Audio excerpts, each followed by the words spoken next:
Good afternoon, ladies and gentlemen. 10 o'clock, or good morning, I guess, sorry. I'm used to these afternoon meetings. Welcome to the special council meeting of Tuesday, November 5th. Call the meeting to order.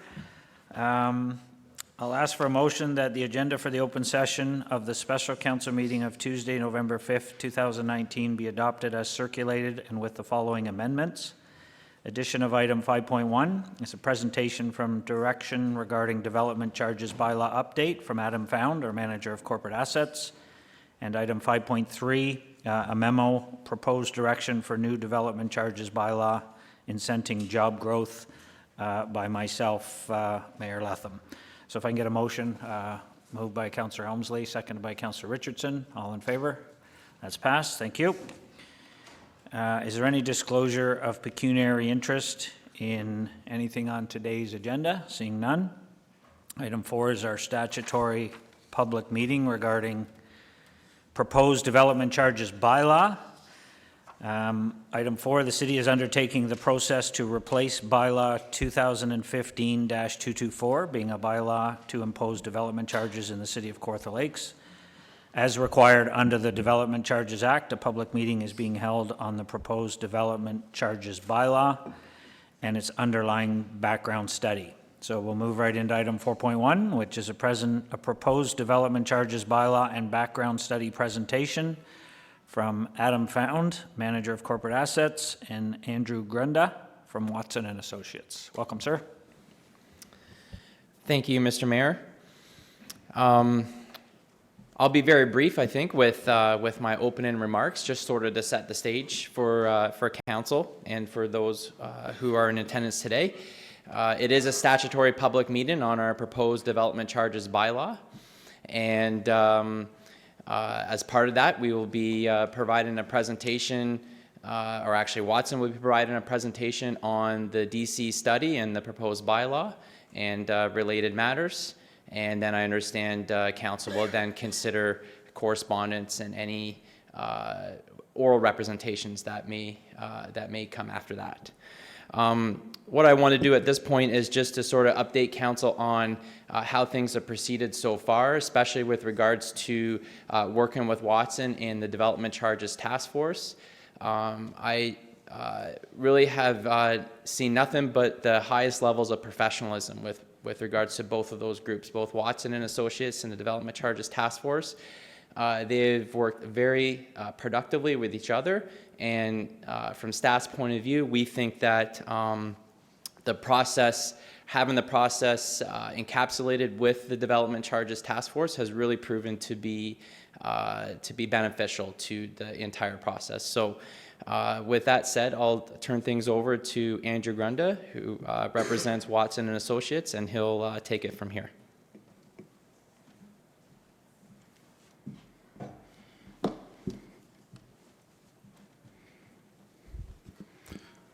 Thank you. So the purpose of the presentation today is a statutory public meeting requirement under the Development Charges Act. And before council can consider adopting a new bylaw under the authority of the Development Charges Act, it's a requirement statutorily that the municipality must prepare a detailed DC background study, make sure that that's made available to the public and posted to your website at least 60 days before council's consideration of that bylaw, and to hold at least one statutory public meeting, providing a public notice of that meeting and allowing anyone in attendance to make any representations on the matter. And so that is the intent of the presentation today. I'll be providing a brief presentation summarizing the DC background study and draft bylaw, and then allow for that public input. The background study was made available on October the 7th and has been posted to the city's website.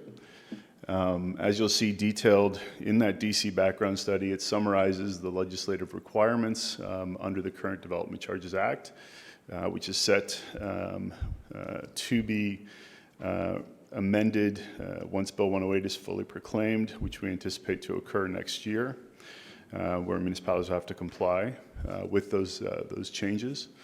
But the methodology that must be adhered to within the background study and demonstrated in that study and corresponding bylaw is summarized in this illustration. It looks at what is the anticipated development, and that development charges are a mechanism available to council to pay for the capital costs of the increase in need for service related to development, and therefore provides a source of funds to defray those funding impacts from the general tax base or water and wastewater rates. And so in that context, in identifying the anticipated development, it's important that we're working within an expression of council in that respect. So looking at the municipality's official plan projections to 2031 in accordance with the growth plan requirements sets the stage in identifying both the anticipated and residential and non-residential development across the city. Having understood that anticipated development, it then seeks to look at the impact on a service-by-service basis, recognizing under the Act that we have to not only have an intention of council with respect to that increase in need for services, which is generally informed from documents like your master plan, long-term capital budgets, prior DC studies, but we also need to make sure that we're measuring that increase in need for service relative to your historic levels of investment, and that caps the amount of investment that can be recovered from future development.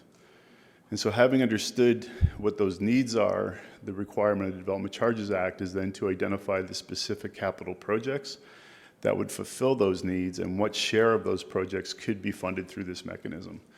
And so you'll see that detailed quite extensively in the DC background study for each service, identifying the various projects over the forecast period, identifying, as noted in those gold boxes, the various deductions that we have to have regard for, such as if there's a benefit to the existing community arising from that development, if there's any anticipated grants or contributions, and any related soft service deductions under the Act.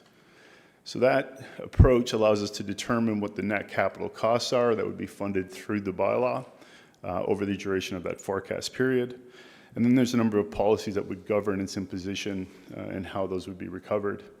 And so when those bylaws are passed, I think what's important to note is that those are funds that can only be used for those needs.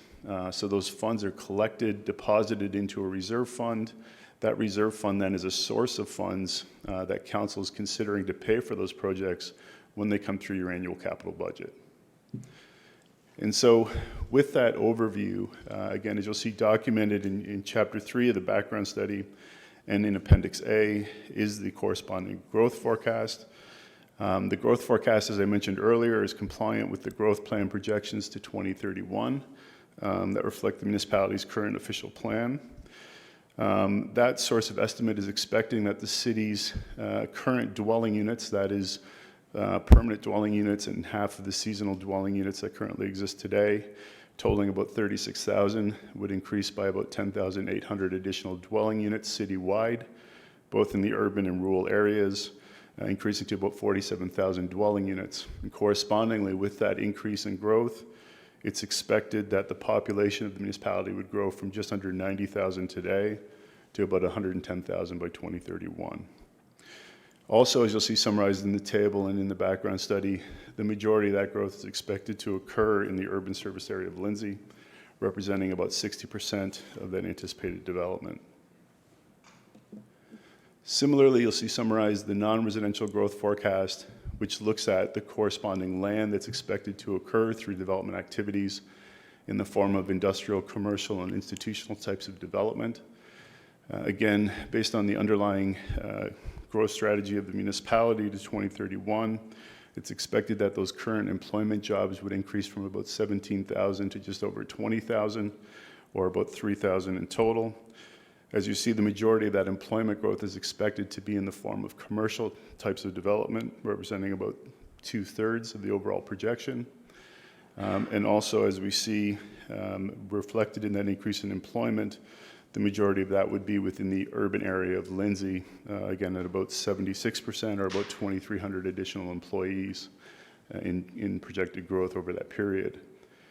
And with that expected employment demand, the corresponding building area that would be constructed is just under 2 million square feet of gross floor area of building space. And so Having looked at that anticipated growth in our work with municipal staff and consultation of those expressions of council, and as documented with the task force, we've identified the various services that would have an increase in need. What you'll note is that there are certain services that are imposed on a citywide basis, as you see in the upper left-hand corner of the slide, that are imposed uniformly across both the urban and rural areas of the city. And then there's a number of area-specific charges that are only imposed where those services are offered, such as the transit being in Lindsay and Ops for police, and the urban serviced areas where water and wastewater is municipally provided. What you'll note in comparison to the current bylaw today is that there are certain services that have been added as part of the exercise. Additional services related to parking have been identified for additional surface parking lots, municipal bylaw enforcement, costs related to social housing, and the permission of adding waste diversion has also been identified. Again, as you'll see summarized in the background study, on a detailed basis, the total capital projects are estimated over that forecast period to 2031 to total about $446 million. The growth-related component of those is about 61%. However, only about 47%, or about $215 million, would be eligible for recovery and identified in this bylaw. That's because there are certain services that are oversized beyond the forecast period to 2031, for which you see a deferral titled post-period benefit totaling about $51 million. There are other deductions required for grant funding for those growth-related portions, and as you see, a 10% statutory deduction for soft services. Also, what's important to note, as I mentioned in the introduction, while those revenues are being collected and then being used as a source of funds for those capital needs, sometimes the capital needs occur well in advance of development, particularly in the form of water and wastewater needs. Those reserve funds that the municipality currently has available from funds collected previously are roughly in about an $8 million deficit. And so that pre-funded commitment from development has been included in the calculated charges so that development charges ultimately pay for those costs of service. And when we focus on that DC recoverable cost share, that $215 million that I referred to earlier, this is breaking down that amount of cost by the various services that are provided in the charge. And as we see quite commonly across the province, about 88% of those costs of service relate to hard infrastructure requirements for roads, water, and wastewater services. So again, as summarized in the background study, those corresponding costs then over the anticipated development would provide the schedule of development charges. So these are the charges that would be imposed for residential types of development if the charges were fully adopted by council. As you see, the residential charges are identified on a service-by-service basis.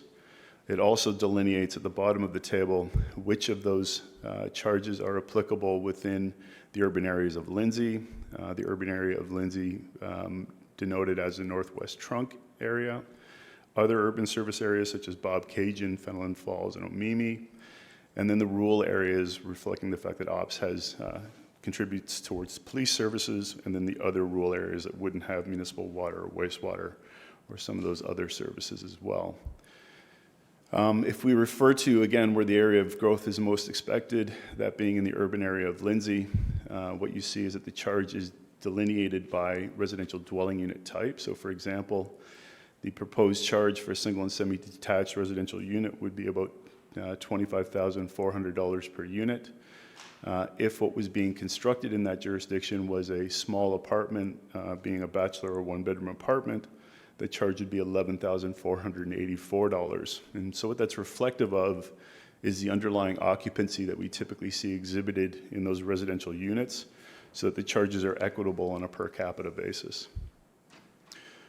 Also, with respect to the charges for non-residential, as we referred to earlier, that being for industrial, commercial, or institutional forms of development, as you can see, the schedule of charges shows what we refer to as sort of this differentiated charge between industrial, commercial, institutional, It also provides a charge that would be uniformly applied across all of those types. And so under the current policy of the municipality's bylaw, the charges are differentiated between industrial, commercial, institutional. If that practice was maintained, as you can see again in the urban area of Lindsay where the majority of growth would be focused, the charge for industrial would be $105 a square meter. For commercial, it would be about $250 a square meter, and for institutional, about $179 a square meter. And that difference is reflective of the underlying density of development in that there's a greater amount of gross floor area required for industrial relative to commercial and institutional uses, which produces a lower charge. If council elected to change that policy and to impose a uniform charge, then that charge would be $1.91 a square meter in the urban area of Lindsay, and all of those types of non-residential development would pay that same rate. And lastly, on the far right-hand column, you see that there's charges that are imposed for nameplate generating capacity for wind turbine types of non-residential development, which is provided on a residential equivalent basis for certain services for which they have impacts. And so when we compare those charges, again, looking at a single and semi-detached unit in those respective geographies, again, focusing on the urban area of Lindsay, you can see that charge today on a per unit basis is $20,179. The calculated charge would see that increase to $25,408, or an increase of about 26%, recognized by about a $5,200 increase per unit.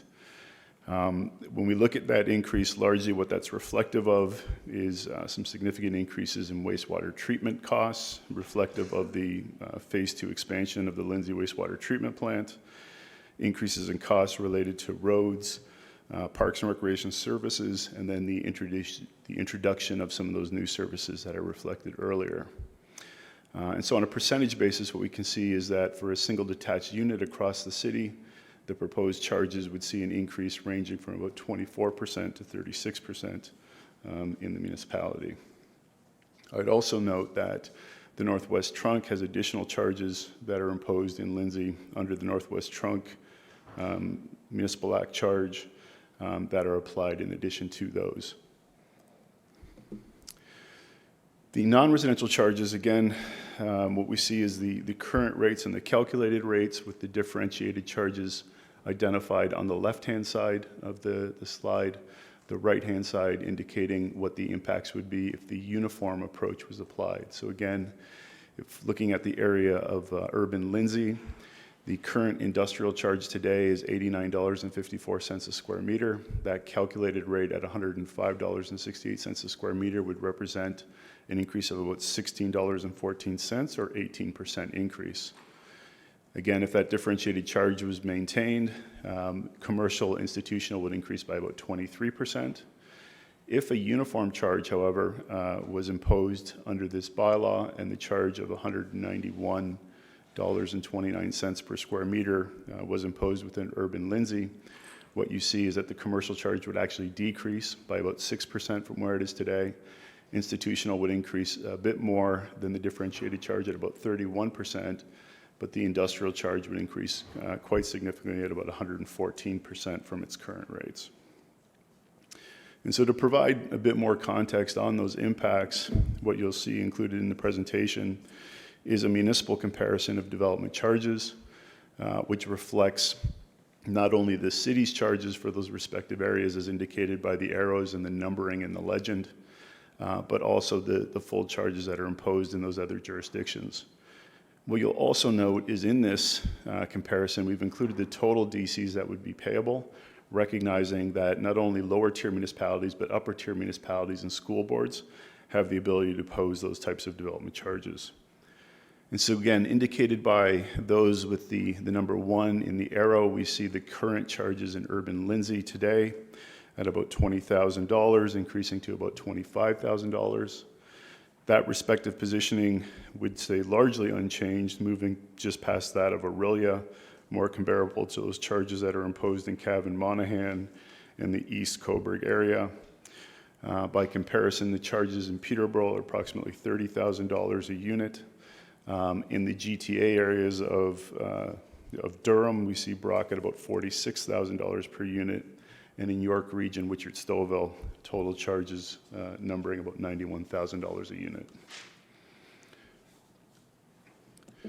When we look at the commercial charges, and so again, just to explain the commercial, industrial, institutional charges that you'll see in the next slides, by indicated in the star in those respective bars is showing you the placement of where the uniform charge would position the municipality compared to the differentiated charges today. So to explain that in a bit more detail, looking at the arrow indicated by number 1, again for urban Lindsay, that current charge today, which is $202 per square meter, for the differentiated charge would increase to about $250 per square meter if the differentiated charge was maintained.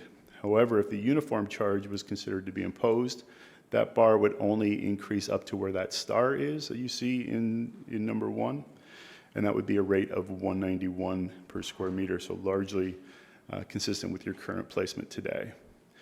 If, by comparison, the charges that we see in Uxbridge and Brock are about $240 per square meter, so a little less than what the differentiated commercial charge would be in Lindsay, but considerably less than what we see in urban areas such as Witchert Stouffville.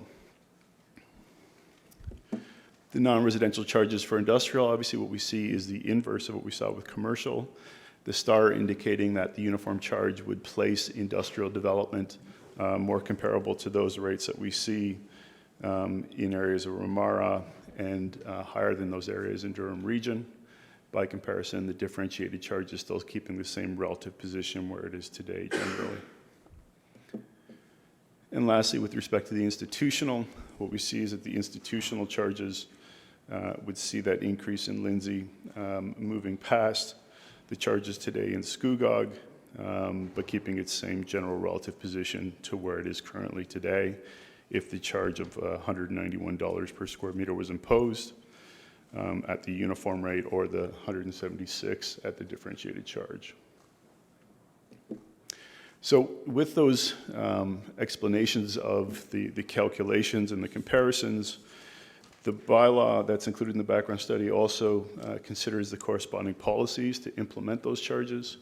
The city has a DC assistance policy that provides guidelines and applications with respect to deferrals of DC payments to have them paid at times different than what's identified under the Act or under the bylaw, as well as providing for potential exemptions for redevelopment credits where development's occurring as a result of a demolition and reconstruction or a conversion.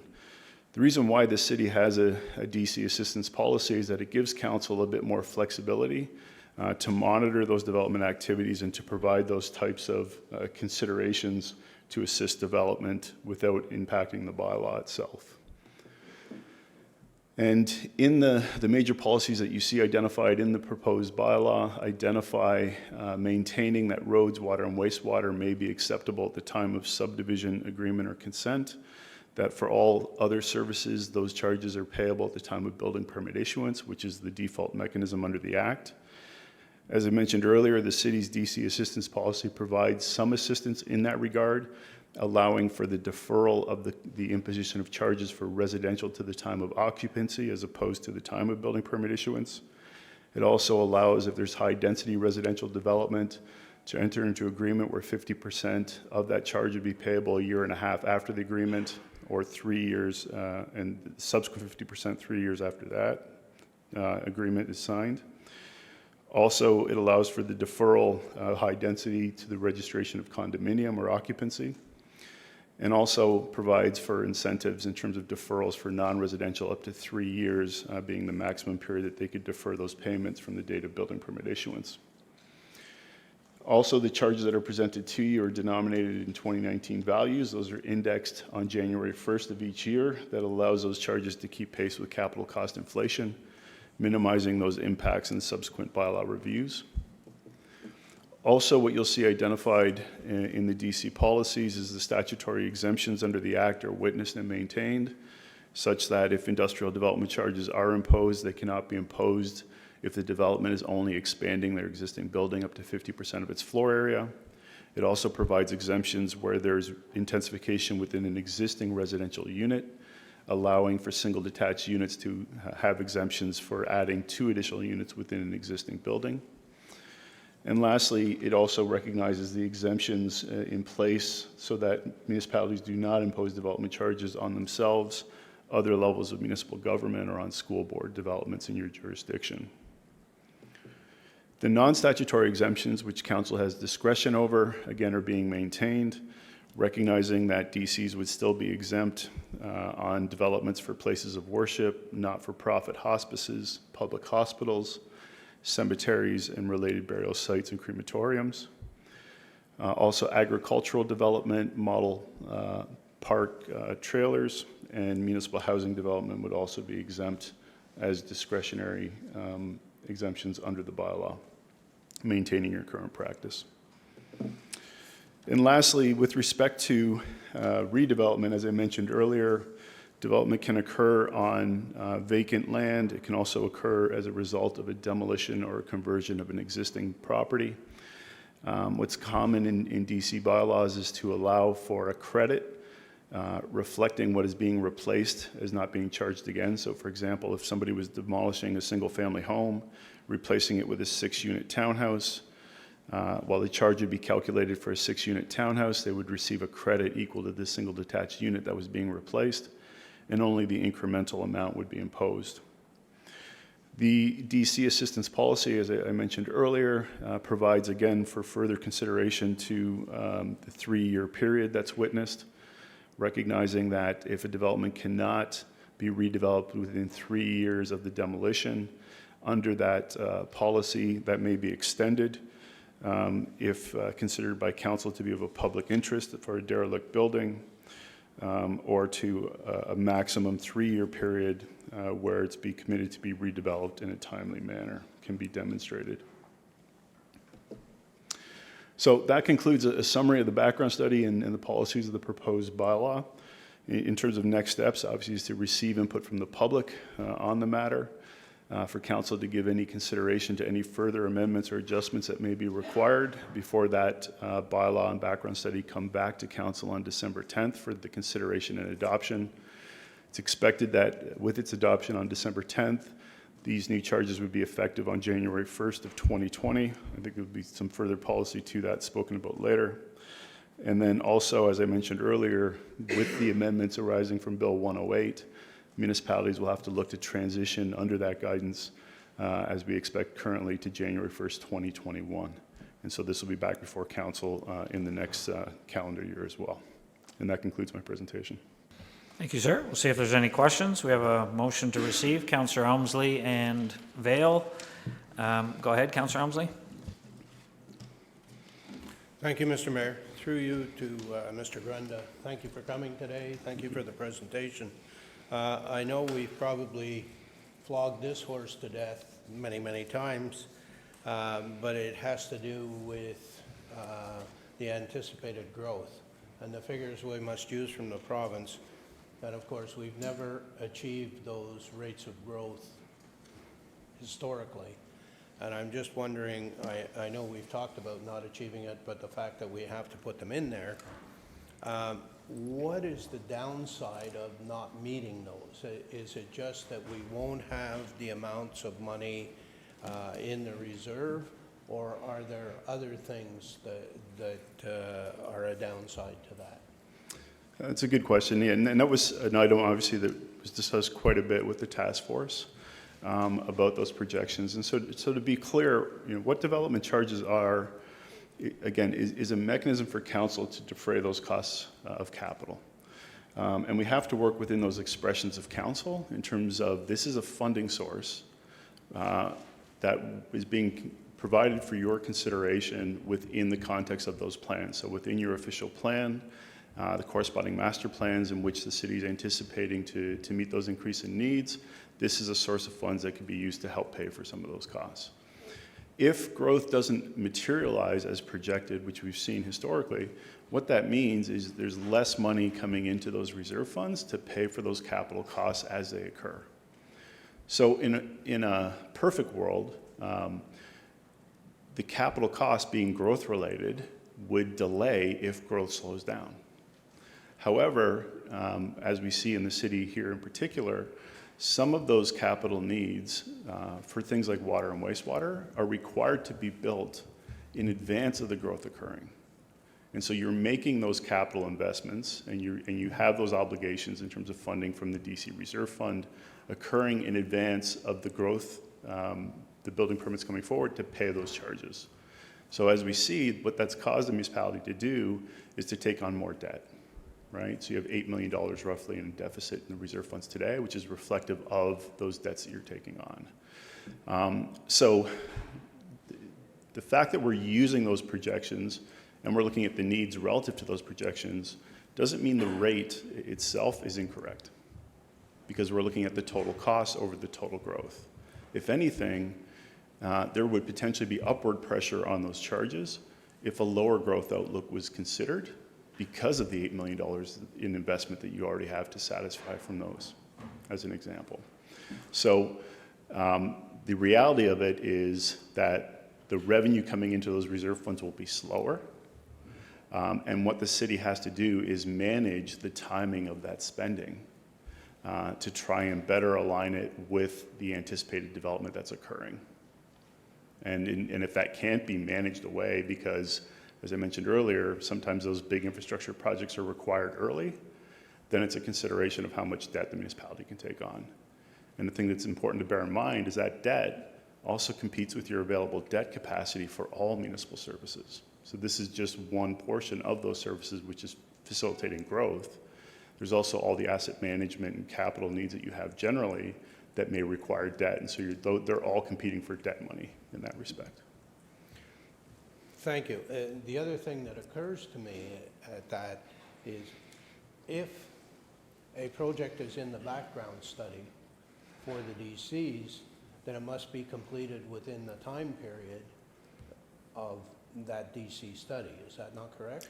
Not necessarily. So again, because it's an estimated time based on the growth forecast, if that growth was not to be achieved in that timely manner, there's that timing of that project can be deferred to better align with the need arising from development.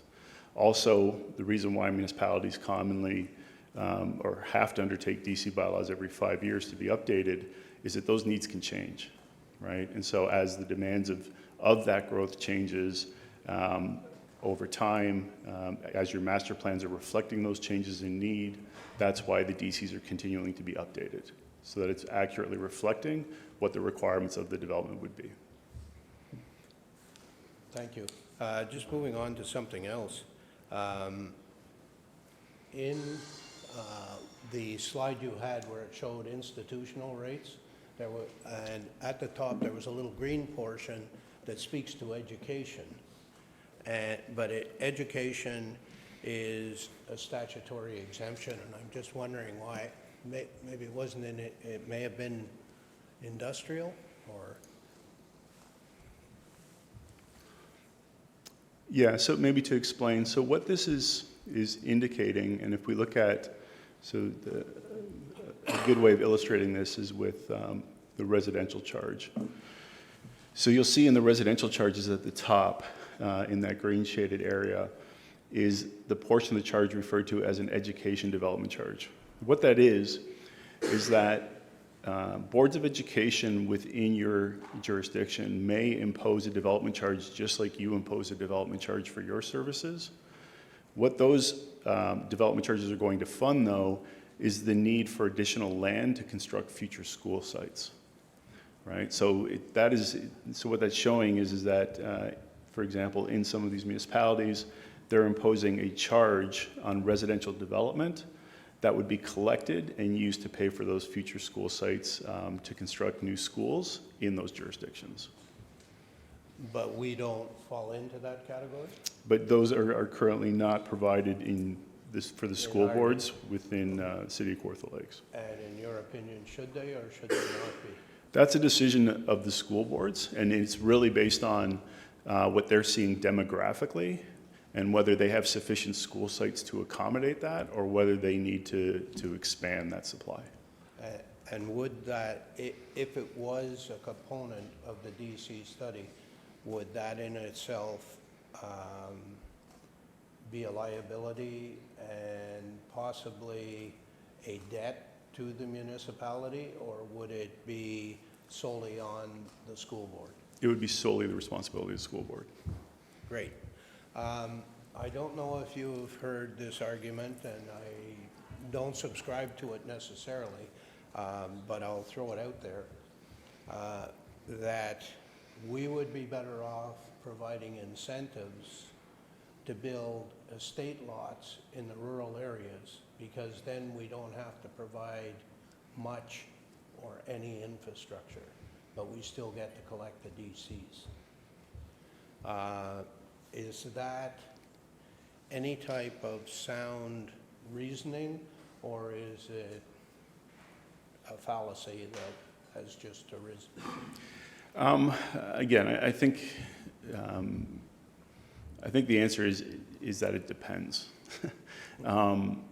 So what we've seen with planning policy and development is trying to focus development within existing urban areas, looking at increasing intensification, for example, and largely the premise on that argument is that the available capacity that you have in those areas would help support development with very little incremental capital spending.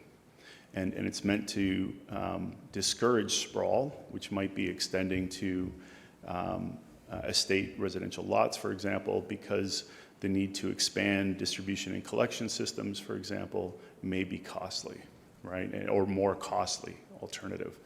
But what we see is, I think that really depends, A, on how much capacity do you have in those intensification and infill areas to provide those economic benefits, because if you don't, and then you're looking at replacing existing infrastructure with oversized infrastructure that was never intended, those infill developments can be more expensive.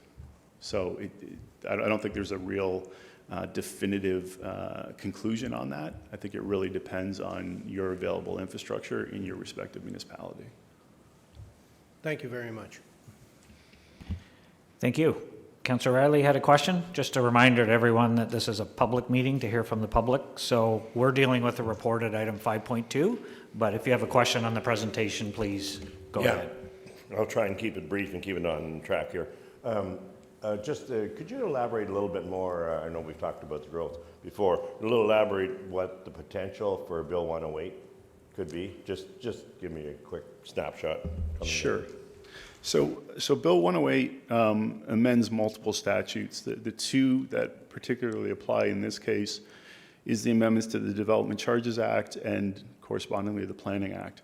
The biggest change arising from Bill 108 is that in the schedule of charges that we provided earlier, as you see up on the screen, a number of those services will no longer be permitted to be included in a development charges bylaw once those amendments to Bill 108 are fully proclaimed. So for example, when we look at those list of services related to fire, police, roads and related, parking, waste diversion, water, wastewater, ambulance, those would all be maintained. But the other services like parking, airport, parks and recreation, library, for example, those would be ineligible and would no longer be allowed to be funded from a DC. But what the province is providing through Bill 108 is the ability to recover those costs of service through something referred to as a community benefits charge under the authority of the Planning Act. We're waiting on regulation, though, to inform how those charges will be calculated and potentially imposed.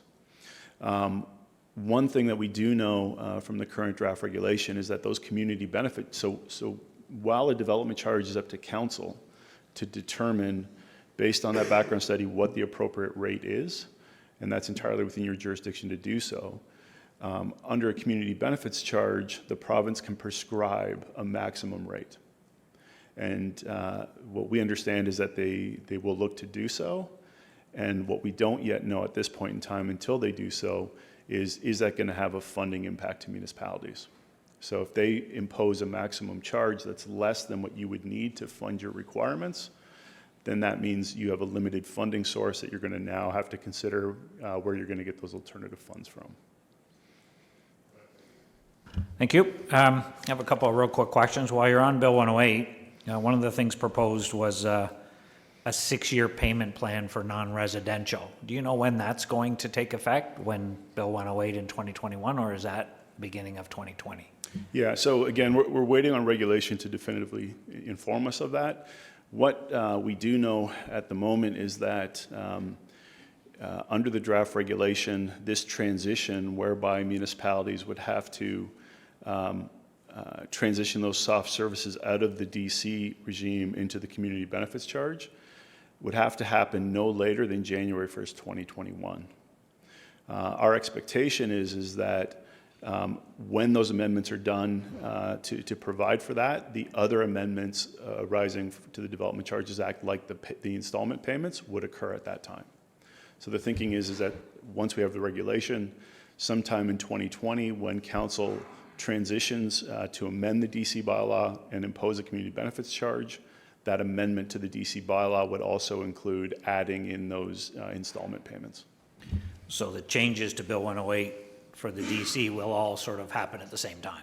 Yeah, that's At what we, one date. That's what we understand. And I just want to confirm that one of your slides up there a few back was that the non-statutory exemptions are being carried forward in the new bylaw. So when you talked about the places of worship, nonprofit hospice, yeah, that's the one, agricultural development specifically, those are automatically as exemptions being carried forward. We don't need to make any kind of policy or amendment to the bylaw to carry those forward. They're in there going forward, correct? Yes, they're in the current draft for your consideration. Okay, thank you. We have a motion to receive then. All in favor? That's passed. Thank you. Thank you for coming. Are you sticking around for a bit till we get through the report? I'll Good, be thank here. you. Thanks. You never know what'll come up. Thanks, Andrew. Item 4.2 is the Development Charges Task Force presentation from Eugene McDonald, the Chair of the Development Charges Task Force. Welcome, sir. Hello. Thank you for coming. Well, thank you for having me. And I thank you for the opportunity to update you on the activities of the Development Charges Task Force since our establishment by Council in January. We've had more than a dozen meetings and have had letters, deputations, and presentations from members of the public, local stakeholders, groups, city staff, and the city's consultants, Watson, who we've worked with over several meetings to try and understand where all this is going. I believe you've all been given a copy of the 28 recommendations we've put forth so far. I say so far because you have generously extended our mandate to continue to serve to deal with the upcoming implementation of the Provincial Bill 108 and the effects it will have on DCs, which will require some changes to the bylaw, as Watson has already outlined, and the requirements for a new community benefit charges bylaw. I'll not go through all of the recommendations because you have already had a chance to review them. But as Watson has done, I'd like to highlight numbers 17, 18, and 19, which read that the council continue to align its growth, capital, and financial plans with the provincial growth plan, excuse me, as required by legislation, while prudently implementing such plans based on actual and committed growth. The second part, that growth-related capital works required for corresponding growth to occur be given priority over other such works, all else being equal, and that growth-related capital works that can be deferred to a time after some or all of the corresponding growth occurs be prudently triaged based on the actual and committed growth and with regard for the state of the DC reserves. I'm not going to have to go into detail about the fact that the City of Kawartha Lakes has never met the provincial growth plan numbers, but actually by looking very carefully at how we go forward with capital plans and capital projects, we should have an opportunity to reduce the impact that it's had on the budgets. That being said, based on the information made available to us, we have tried very hard to find in our recommendations a middle ground between DCs that incentivize growth and development, yet are fair to current municipal taxpayers. If you have any questions about what we've done, I'll be pleased to try and answer them. Thank you for that. Your enthusiasm about having your mandate extended is noted. I just want to say on behalf, I'm being sarcastic, I could do that once in a while. I just want to say on behalf of all of us, and I think the Watson and what we're trying to accomplish here, we appreciate the task force taking the time to, everybody's busy, and you've had a lot of meetings, and I've sat in on several of those meetings, and we've had some good discussions, and I believe it was an important part of this process. Watson can come forward with the numbers and the background, but the task force sort of, made up of different people in our community, some that have an interest, some that are just here because, they present a public opinion, brought a real balance, to it. And your recommendations are very much in line with, the memo that was circulated from council to say, please have a look at these things. And I just wanted to say on behalf of all of us, thanks for all the work you did on this. And I think we're all sort of heading in the same direction. So thank you. Thank you. Appreciate it. Let me see if there's any questions for you. I'll get a motion to receive. Councillor Vale and Seymour Fagan, are there any questions for the deputant? I think we covered it all. All in favor? That's passed. Thank you very much. Appreciate it. Okay, we'll move into item 4.3, which is the public comments. Everyone who makes public comment at this meeting is requested to provide their name and mailing address on the sheet provided for the public record. In the interest of time, council respectfully asks that you keep your presentation to no more than 5 minutes. When called, please come forward to the podium and state your name. I have a list here of 3 so far who want to speak. First up is Jay Allen from Bobcaygeon. Welcome, sir. Thank you.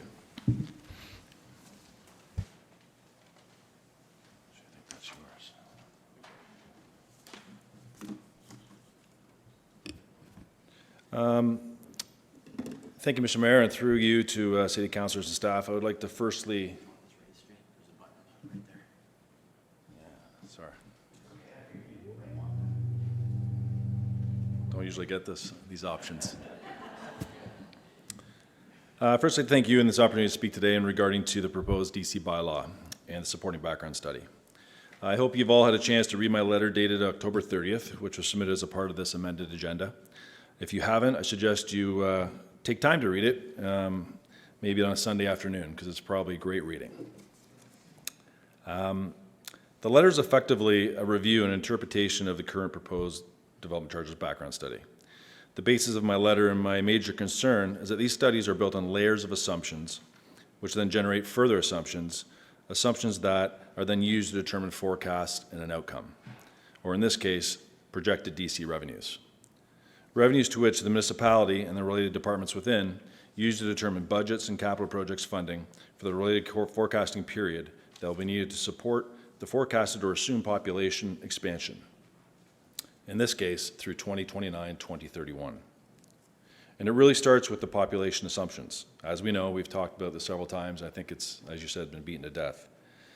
Though that being said, as per the growth plan allocations, suggests that approximately 16,000 full-time residents will move to the City of Kawartha Lakes within the next 10 years, even though we've only had a permanent population increase of approximately 1,600 people in the last 3.5 years, a number that is significantly lower than what was anticipated, projected, planned, and infrastructure and services built for under the 2015 Development Charges Background Study. Why is this important? It's important because forecasted population or assumed population within the Development Charges Background Study determines the number of housing units that are required, which then determines the amount of employable people or employees that will be generated, which in turn determines the amount of non-residential, commercial, industrial, or institutional square footage that will need to be built given the increased employment base. All of this then determines the services the city needs to sustain in order to develop the expansion. Again, with a large part is based on one thing, a 10-year forward-looking population assumption. An assumption that did not hold true in 2015 as the population did not come, and thus nor did the housing units or the employees, and therefore nor did the non-residential building. But most importantly, nor did the DC revenues. The question is, do we continue to build a business case for the future of this municipality in a vacuum of assumptions? Or is it time to step back and review what happened, why it happened, and why the population did not come, to ensure the same deficits are not generated with this current study, plan, and DC bylaw? If we don't, and the assumptions are wrong in respect to the population attainment, we will not only be paying figuratively and literally, for the DC deficits of the past and generated from the last study, but we'll have significant deficits and financial issues moving forward. It's almost as though the proposed background study has doubled down on the population assumption. And this missed population target have effectively been rolled into the future projection of this study, which is problematic, as it increases the projected future demand or needs for services, which then increases our new DC rates. It's almost self-fulfilling. A reality we can see from the proposed uniform rate within this study. This rate was derived from increasing the individual class rates of industrial, commercial, and institutional on average by 21% to meet the forecasted needs. Then these classes were amalgamated into a weighted average rate that was calculated, which is now our uniform rate. This is effectively the same unified non-residential rate approach that the city had in 2010. The uniform rate that was adopted at that time was approximately $68 per square meter versus today's proposed uniform rate of approximately $191 per square meter. To put this in perspective, if the proposed uniform rate is accepted and you built commercially in 2014, you would have paid 66% less than you would have from under today's bylaw, or 64% less under what you're being proposed. This in itself is counterintuitive and not a driver of growth, but a barrier.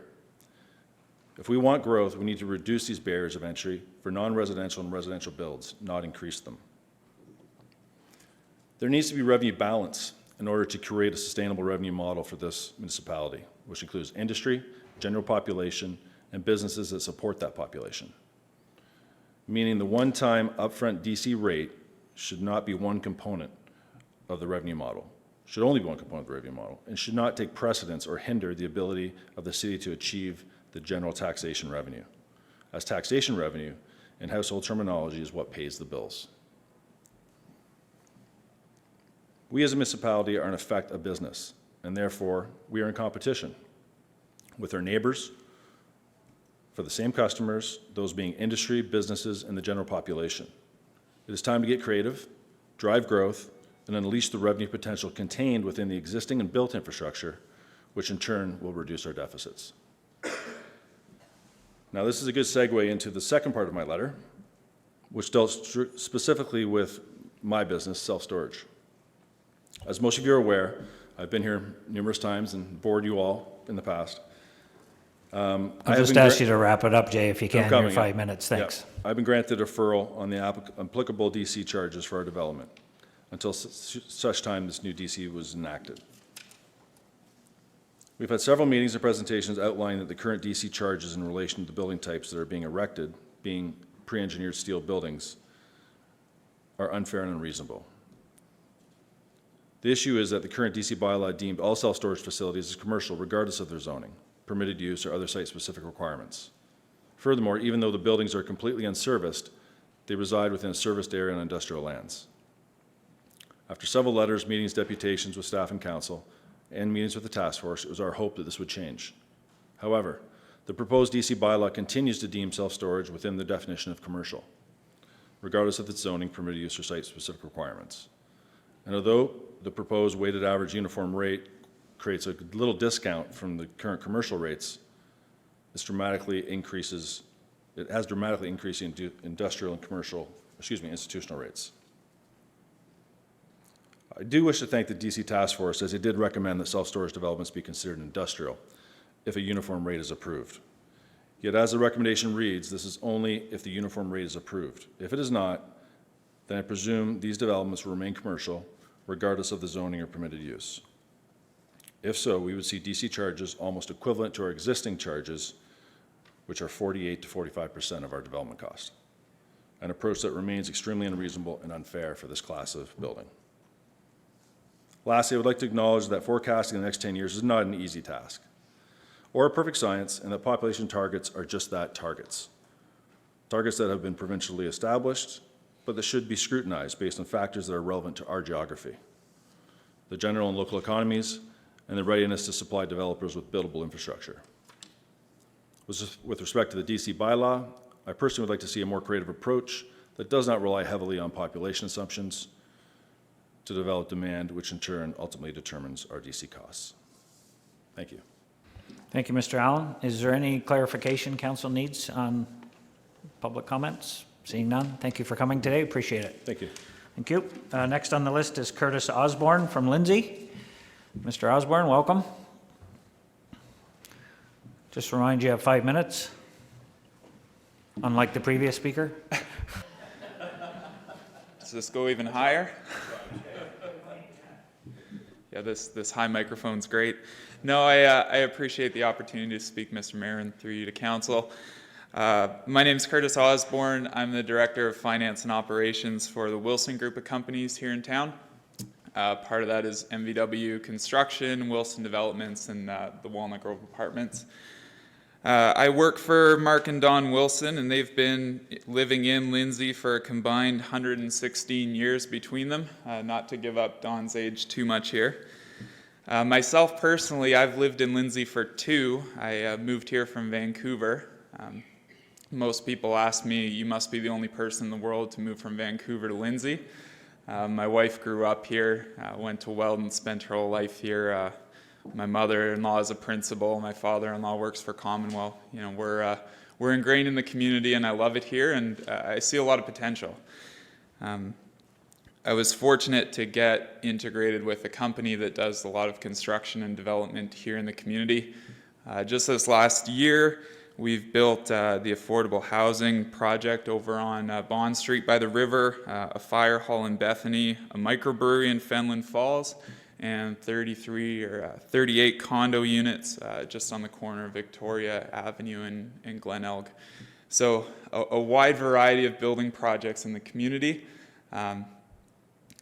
Obviously not as familiar with the city budget, but we are definitely familiar with the cost of building projects and the costs of these kind of things. So I just wanted to bring a bit of a perspective from a developer and a construction point of view who's maybe seen things from that perspective. The 2 concerns, or the 2 things I want to talk about today, are just affordable housing and the general supply of housing, which I know is a big mandate in the city of Kawartha Lakes. That's something that is very important to us. And the second piece is just densification and how, according to my property tax handbook that I get every year, about 1/3 of our tax revenue goes to roads, and you know, just understanding how when we're very spread out, it's difficult to accommodate all that infrastructure. In terms of the development projects that our company has either underway or in the future, just for a bit of background, we would have approximately 300 to 350 potential units that could go on our land in the form of residential mid-rise condos. If I'm doing the math right on the development charge projections and budget, we would represent about 3 to 5% of that budget. So just for a bit of context, we're not a massive player, but you know, we definitely represent a portion of that growth. We've found specifically for seniors in our area are very attracted to the condos that we build. Often that type of dwelling is really beneficial for them and who have recently retired. There's a big demand, and often there's a struggle to find the type of condos that we build. One of the things when it comes to the affordability on new condo buildings is a couple of factors. One is the development charges that go into it, and 2 would be the HST that's paid on new condo buildings. If we add up some of those costs, it can be upwards of $50,000, $60,000 just built into the cost of new condos in that kind of tax world. And I think the challenge that we have, I mean, I'm from Vancouver. Our gas prices out there were about $1.65 a liter last time I was there. And most of that is just from taxes and levies and things being put on a product that people there use every day. I've seen the effect of when taxes and different charges get put on a service, and eventually, if that's not kept under wraps, it keeps going and going and eventually gets out of control. And so I think just from a developer perspective, I'm concerned that we're pushing the limits of the housing market and what people are willing to pay for these units, when a significant amount of the cost of these units are born in things that are just completely outside the construction or land costs themselves. And I know it's a mandate that, we want to build affordable homes. We build affordable homes for the city and city-sponsored projects all the time. And, it's in all of our best interests that we can keep up with these growth plans that have been set. The second point I have relates to densification. If I'm standing on Victoria Avenue and looking across the street, I see Kawartha Dairy, I see an auto body shop, and I see an apartment. And if I turn around to the other side, there's potential on that same stretch of road to have a 38-unit condo building and a 104-unit condo building. It would represent approximately $650,000 a year in property tax revenue. That's just based on our current 38-unit building, producing about $170,000, and our next potential development that's in site plan approval, doing 104 units at about $500,000 in property tax revenue every year. Obviously, when we look to the other side of the road with the same properties that share that road, you have 140 units on one side and three units on the other. And I think it speaks to the idea that densification downtown in our areas where we already have significant infrastructure is really important. And it's a significant contributor of property tax revenue to the city. I know personally I complain that my taxes are high sometimes, but definitely not that high. So I think it's just important that we remember a concept that we face in business every day, where when we have revenue declines or shortfalls, it doesn't just mean we can raise our prices. I saw an article about Tim Hortons, millennials not liking Tim Hortons anymore, and some sales declining. And I thought, if they were to raise the price of their coffee by $2, I don't think that would help bring in extra revenue. And what I'm concerned about is if we continue raising the cost of developments and the cost of building, we're just not going to see that activity, as it's not going to become viable anymore. And I just want us to remember that concept as we talk about 20-25% rate hikes potentially. And the second thing I just want to bring up from a developer perspective is the deferrals of development charges are very important to us. Banks and institutional lenders will not fund development charges, as they like to tie things to tangible assets. And coming up with that extra capital, and our next building would be $2 million, is money we would have to raise up front in pure equity, and something that, that alone could make projects just completely not feasible. So I want to really hammer home the point that deferral is extremely important to the viability of even being able to do these projects. And finally, from a practical perspective, I think it benefits us in the city for just in a practical way for site plan approval processes and things like that to be done in a quick and expedient way. From our perspective, we get to build our buildings quicker and meet our promises to our customers and people who are buying our units, but also it's a year sooner that a significant amount of tax revenue could come in. So I appreciate the opportunity to talk with everyone, just as someone who lives in Lindsay and works for a family committed to its development, and just want to share from a perspective of a developer some of the practical things that we see could really be benefited here today. Thank you, Mr. Osborne. The council need any clarification on any of those comments? Councilor Riley? Just a comment as much as anything. Thanks very much for coming. Yeah. We know the Wilson family. We don't need to debate with the public on their opinion No, if it's a clarification you're looking for. I just wanted to make a clarification on the fact that what the committee and what council's trying to do is, I think with the development charges, is kind of get growth to be paid for by the growth we have, and Andrew will probably talk a little bit more about it and sum up. So, Thank you. Thank you for Mr. Osborne for your comments. Appreciate it. Next on the list is Don Wilson from Lindsay. Mr. Wilson, welcome.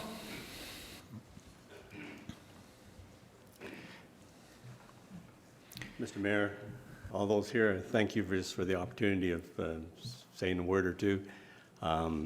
I've been in Lindsay, born in Lindsay, and I started business in 1968. So I've kind of seen the Lindsay and its growth patterns and sort of how things have gone. In 1972, I believe that was the first time that in Lindsay where there was actually a high-rise apartment building that was across from the hospital. And if you look around now and you take a look at the growth over those last years, that's hard to believe, but it's 50 years, there still are not all that many high-rise buildings in Lindsay. When it comes to condominiums and apartments, our company and Mark's company, between the two of us, I think we've built probably maybe 7 condominium projects and 3 or 4 different apartment buildings in Lindsay.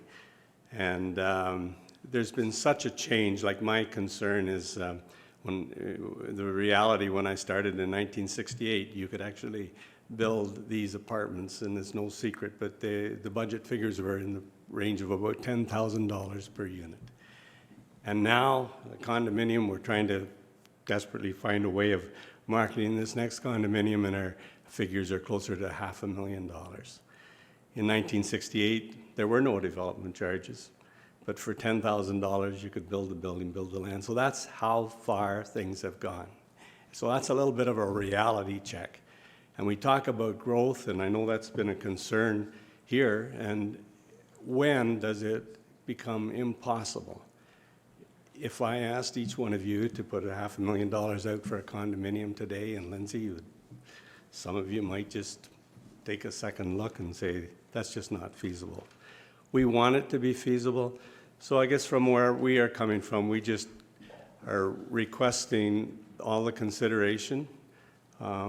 I believe this project now in particular that we're trying to develop, which is in the downtown core of Lindsay, I believe the municipal wishes, the provincial wishes were to try to make a project as dense as we possibly could, and we've done that. We went to the city and got different zoning changes so that we could have 0 setbacks, and there was all sorts of cooperation with the city, and we've got it to that point. But in reality, we took a piece of land that was railroad land, and we spent literally millions of dollars to clean it up. And then after it's cleaned, then it becomes assessed from a parks levy, from a lot levy, and it's taken so many years for us to be able to bring it to this point, and levies keep changing. And I heard a little bit of talk about the possibility of things when, from deferred levies. Maybe this particular site deserves special recognition because it is in the downtown core, and it is such a positive thing for the town of Lindsay. And for us to make this happen, we just appreciate the consideration. I don't know what that all might mean, but one thing, even in the deferrals of the development charges, I know you've got a 3-year limit, but maybe we need more than 3 years, because the reality of it is you have to have about 70% of these units sold before you can even get financing. So as you're trying to work it, prices go up, the market changes, and we have a real dilemma, because by the time we get to the point where we can start to build, things have changed where the costs aren't there anymore for us to keep. So just please consider it. I think this is a special consideration. When you look at your municipal projects that you have not only deferred levies, but actually have made them exempt, maybe a project like this down there deserves that type of consideration as a special deal. So we are trying hard to, we have our interest in Lindsay, and we would really love to see this project happen. So that's just where I'm going to leave it now. And thank you very much for your time, and that's where we're coming from. Thank you. Thank you for your time. Appreciate it, Mr. Wilson. And clarification needed? Seeing none. Does anyone else, I have no one else on the list, is there anyone else here wishes to speak to this matter? Anyone else wish to speak to it? I need to make the call 3 times. Going once, going twice. Anyone else wish to speak to it? Seeing none, can I get a motion that the public comments regarding the proposed development charges bylaw be received, please? Councillor Elmsley and O'Reilly. Any further questions, comments? Councillor Ashmore.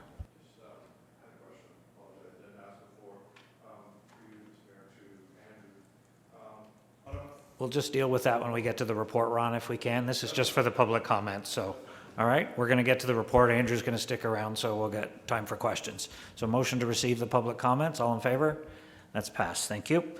We'll move into item 4.4, which is written public submissions regarding the proposed development charges bylaw. Madam Clerk, we've got a couple of written submissions dated October 30th from Jay Allen, Shield Storage Centers, Inc., regarding the proposed DC bylaw and related specific industry impact. And we have October 31st, 2019 from Peter Zerntos, hope I got that right, Valdor Engineering, regarding the ravines of Lindsay Estates, 16T-88009, Developments Inc., Bromont Homes, Community of Lindsay. Was there any other submissions received? Seeing none, can I get a motion that the written public submissions regarding the proposed development charges bylaw be received, please? Councillor Vale, Councillor Richardson, all in favor? That's passed. If there is anyone present who did not make public comments or written submissions but wishes to receive follow-up notification regarding the proposed development charges bylaw, can you please, when you leave today, go to the clerk's counter just outside council chambers to the left out, my left out here, provide your name and address, and then we'll update you even though you didn't, we will keep you updated even though you didn't make public comments. Item 4.5 is the adjournment of the statutory public meeting. So I will, this public meeting held under the Development Charges Act is now adjourned. We'll move into item 5.1, which is a quick presentation from direction regarding development charges bylaw update from Adam Found, Manager of Corporate Assets. And I want to just, before, thank everybody who showed up today for the public comments. It's important that we hear some of the different things. We need to find that balance, and when you hear from some different perspectives, it's important for us to hear that. So appreciate you all taking the time to come and share that with us. Thank you. Go ahead, Adam. Thanks. Thank you, Mr. Mayor, and I will try to keep it as brief as possible. Excuse me, the purpose of my presentation today is essentially to walk council through the report that's on the agenda. I believe it is the only report, and to, I guess, give it a little bit more context so that council can make some informed decisions regarding direction on the proposed development charges bylaw. So first, I thought I would start off with a bit of a summary as to what has happened so far with regards to the DC bylaw update. So in January, Council established the DC task force, and by February 1st, it had its first meeting. And then on April 23rd, based on Mayor Letham's memo to Council, Council went ahead and expanded the terms of reference, the scope of the task force, and the task force immediately got to work on that expanded scope. And then on September 27th, the DC task force adopted 28 recommendations, which are attached to the report for Council's review. And then on October 7th and 8th, we had the publication of the DC study, proposed DC bylaw, and the proposed DC assistance policy all put online for the public to review. And also Council was updated with a presentation by staff, the DC task force in Watson on the 8th. And then of course today we're holding the public meeting, or held now, the public meeting. So the report has two appendices. The second one, Appendix B, contains all 28 recommendations made by the DC task force to staff. A number of them relate that relate directly to the DC bylaw and assistance policy, and then others are sort of more incidental or background in nature. And then there are others that are more strategic and comprehensive. So you could look at them yourself and see which ones probably fit in each category. But it's good to understand that the recommendations really straddle a bunch of different spheres. And what's interesting to note for council is that staff are really in alignment with all 28 recommendations. Whether that's adopting exactly what has been recommended or a version of what's been recommended, but while maintaining the intent of what's being recommended. And as I mentioned before, earlier this morning, staff found the DC task force process to be highly productive and very beneficial for the DC bylaw update. So now I'll walk you through the 28 recommendations. I'm not going to dwell too much on each one of them, but we'll at least talk about them in groups and to give council an update as to the status of these recommendations. So the first recommendation refers to basically transforming our DC deferral policy into a broader DC assistance policy. And really the expansion is related to redevelopment credits, which Andrew Grunda spoke to earlier. And also, of course, maintaining the DC deferrals that we had before and actually slightly expanding those deferrals. And the expansion that was done in terms of the deferrals relates to non-residential development. So under the current program, non-residential development cannot have DCs deferred past building permit stage. Under this new policy, non-residential development can have DCs deferred up to 3 years, just like residential development. The second recommendation relates to the definition of development and whether the definitions in the DC bylaw should match exactly what's in the zoning bylaw. I can tell you that there was a lot of discussion at the DC task force about this question, and because zoning bylaws and the building code and development charge bylaws really require their own definitions of these things, it was decided by the task force that those definitions should remain independent. The third recommendation relates to Watson and Associates and their consideration of the current appeals, the current DC bylaw appeals that are still underway. There's quite the backlog at the local plan and approvals tribunal, and so those appeals still have not been resolved. And Watson has given this consideration in the current DC study. Recommendation 4 is in the process, I should say, of being addressed. You'll see in the proposed operating budget for 2020 that there is a line item, I believe it's for $300,000, that's included to fund DC exemptions. So in previous budgets, there was no such line item included, and so the task force recognized that that gap should be filled. Items 5 and 6 really relate to, to future considerations, and that's why the status is planned for those 2 items.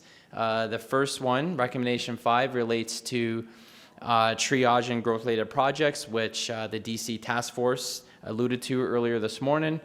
And then the recommendation 6 relates to undertaking a broader fiscal impact study in order for the city to better understand growth, its financial implications, the pattern of growth, and how we can better triage growth-related projects and manage the development charges reserve. So that's something that is planned, and we would update council on that at a later time. Recommendation 7 has in fact already been implemented by council. So I believe at the previous council meeting, council approved the reconciliation of the DC reserve from 2009 to now, and that resulted in a net $7 million transfer from the DC reserve to other reserves to correct for historic growth-related capital projects. Recommendation 8 is in the works. It really requires an update to the community improvement plan in order to bring things like development charge exemptions under a policy framework instead of having it in a bylaw. And so that's something that I anticipate council being updated on in about a year. The agricultural development exemption, as Watson advised you today, is being maintained. And what recommendation 9 refers to is, in fact, lowering the cost of that exemption to the city. Right now, when an agricultural development receives an exemption, the value of that exemption is based on the industrial DC rate. And that's because it's the closest class of development to agricultural based on our current definitions. And what that does is actually it overstates the value of that exemption. And as you know, that exemption has to be paid for by existing taxpayers. What this recommendation does is it allows the city to now apply to those exemptions a much, much lower rate, which has been calculated in the DC study. It doesn't appear in the bylaw schedules, but it's in the DC study for calculation purposes. And that vastly lower rate will dramatically reduce the cost of agricultural exemptions to the city, but while maintaining those exemptions. So nothing changes in terms of the exemption itself. It's still granted on the same basis as it always was. It's just that the cost to the DC reserve and therefore to the taxpayer of that exemption will be much less. And so that recommendation number 9 has been addressed in the bylaw. Recommendation 10 has been partially addressed. That relates to, again, updating DC assistance policy so that it incorporates all DC exemptions. And as I mentioned earlier, the reason we can't do it now is because that policy needs to be under a community improvement plan framework in order for that to happen. And so what we've done in the interim is bring the policy as far as it can possibly go without being brought under a community improvement plan framework, with the intent of taking the next year to update the community improvement plan so as to expand that policy and bring it under the community improvement plan framework. So that's why the status of this recommendation is partially addressed. We've got a policy 1.0, which is before the public right now for consideration, and the intent is that policy 2.0 will come along in about a year through the DC task force.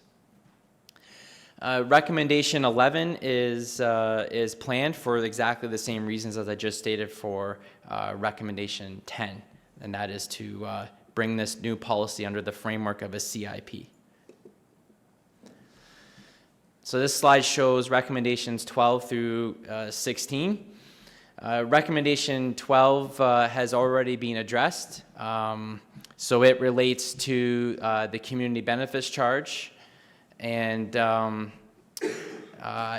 fiscal impact study. So basically what it's saying is that those things should be considered by the DC task force, and council did approve that. So as you recall, a number of council meetings ago, council approved the DC task force term to be extended.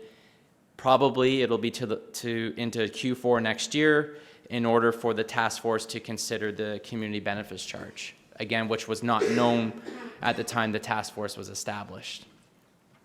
Now, recommendations 13 and 14 I'm going to skip right now because I talk about them in more detail later on in the presentation, and they're also included in the report. Recommendation 15 has already been addressed in the draft bylaw, and that is that soft services should remain in the DC bylaw until municipalities have the authority to actually collect for those services under community benefits charge. So again, the idea with recommendation 15 is to avoid a funding gap, to make sure that there isn't a period of time where we're neither collecting DCs nor community benefits charges for these services. Recommendation 16 is planned, and in fact, before the task force even made that recommendation, it was already embedded in the strategic asset management policy. And that recommendation is to bring forward a master plan and policy for council's approval by June of 2021.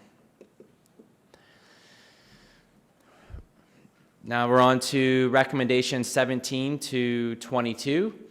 Now, regarding the bottom two recommendations, 21 and 22, I'll skip those for now because, again, they're in the report, and I talk about them in more detail later on in this presentation.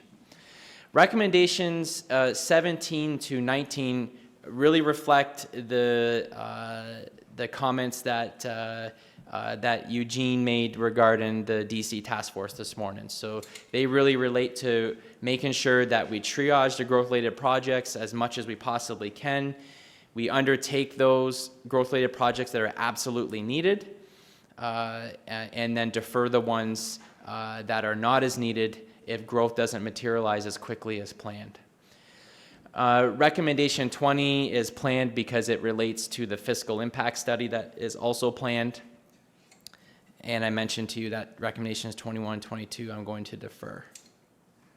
This is the last slide on all the recommendations, numbers 23 through to 28. Recommendation 23 has been addressed in the proposed bylaw, in that if a blended DC rate is not adopted for non-residential, then storage units would then be reclassified to industrial in that case. This recommendation is kind of moot right now based on the report's recommendation, so I won't talk about it anymore. Recommendation 24 relates to the DC assistance policy and agricultural development, and specifically to the potential of broadening the definition of agricultural in recognition that agricultural use is changing, and the DC task force was asked by our Economic Development Division to consider whether it would be appropriate to look at the broadening of the definition of agricultural development. And so that's planned. That's something that will be looked at closer over the next year of the DC task force mandate. Recommendation 25, again, relates to the fiscal impact study, and specifically asking that study include a fairly in-depth intermunicipal comparison of DC rates. And again, that aligns with the mandate that the task force has been given. Similarly, recommendation 26 is planned, and that asks that the matter of job creation incentives be looked at in greater depth as part of the fiscal impact study. Recommendation 27 is also planned, and it speaks to bringing affordable housing into the DC exemption, DC defrayal framework under the DC assistance policy. Currently, that remains in the DC bylaw because, again, it can't come into a policy until that policy is put under a CIP framework.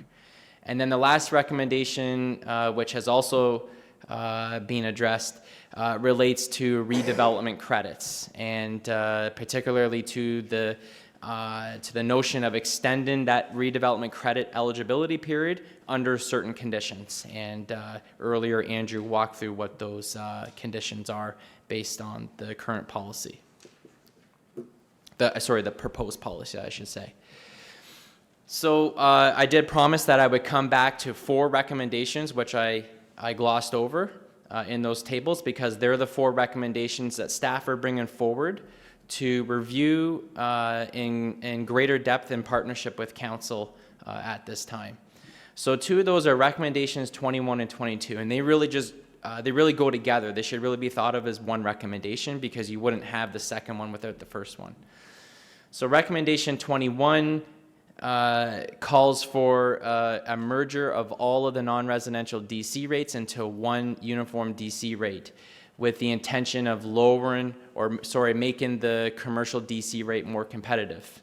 And then recommendation 22 calls for a 50% DC exemption for industrial development, recognizing that the uniform rate dramatically increases the DC rate faced by industrial development. So that's why the 2 recommendations really go together.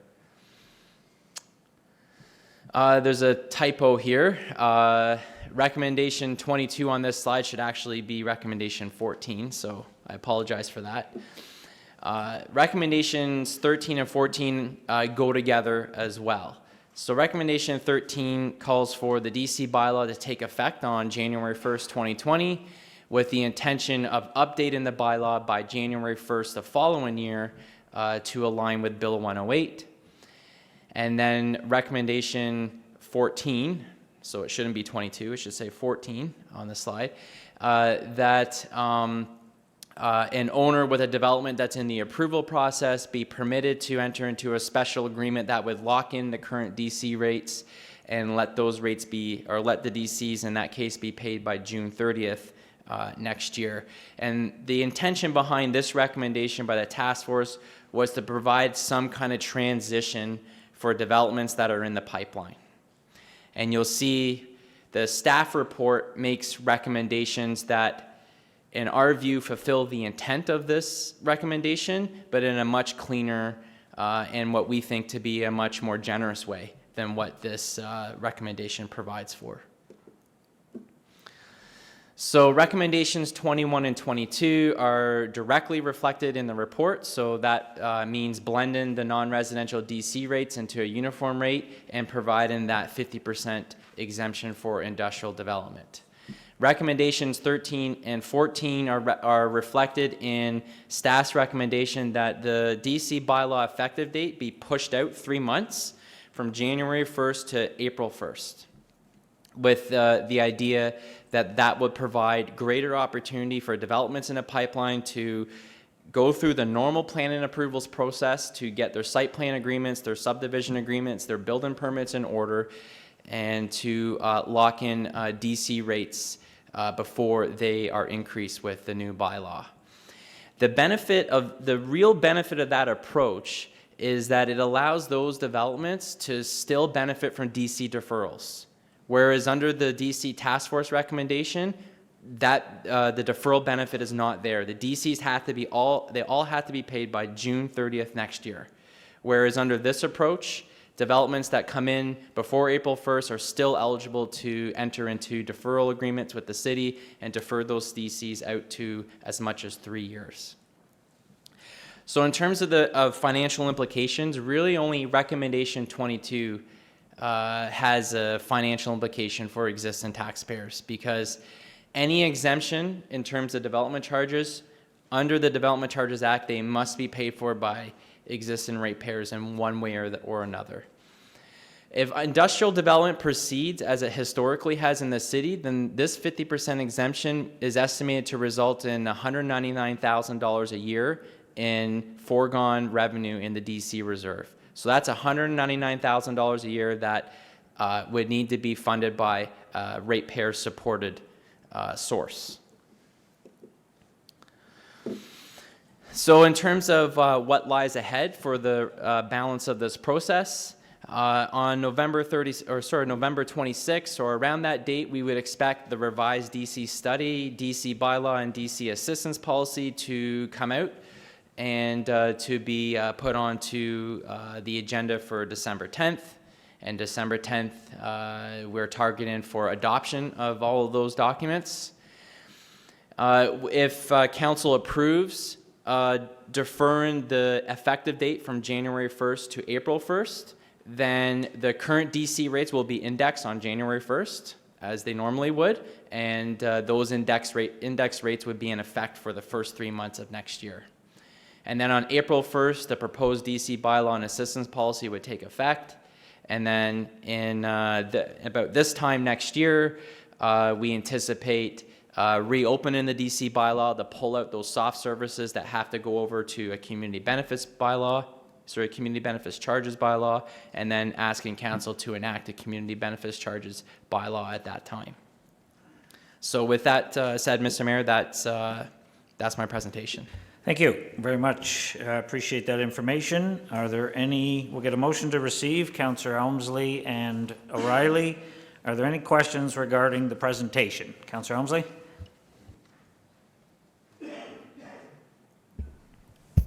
Thank you, Mr. Mayor. Just going back, Adam, if we could, thank you for the presentation. Talking about the CIP, I believe this afternoon at Committee of the Whole, we're going to talk about the second intake for the CIPs. Is the fact that the development charges bylaw lagging and requires an update to the CIP going to be detrimental to the CIP going forward, to any projects that may come forward? Or can it be taken care of at a later date? Through you, Mr. Mayor, to the councillor, it's a good question. So I'm happy to say that the notion of bringing eventually bringing the DC assistance policy under the CIP framework really has no detrimental effect whatsoever to the current CIP.